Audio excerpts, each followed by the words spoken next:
down close and see what happens when we put them down. Not a whole lot of action there. Man, look at all those little guys just holding the tire right up. They didn't push through? No, they didn't push through. Holy moly. You know, and you got to think, guys, that this top of this ice isn't really like concrete. It's soft. It's, you know, the screws, I can dig my fingernail into this. So those nails are going to dig into the ice. That's kind of the idea behind it. All right, so Ryan is, I kind of lined them up on the glare ice instead of on the snow.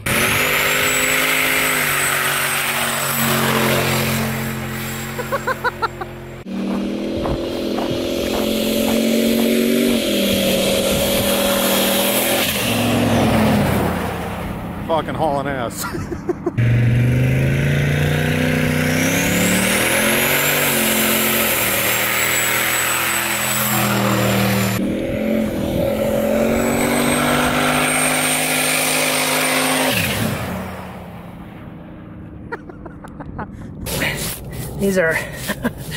These are about ½ an inch deep, which makes sense because that's about how far the screws stick out. Oh, and I'm hitting 10 pounds of boost during that pull. So it's like 170 kPa, so 10 pounds.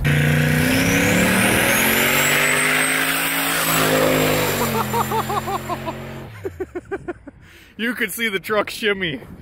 You could see the truck shimmy pretty good when it kicked in.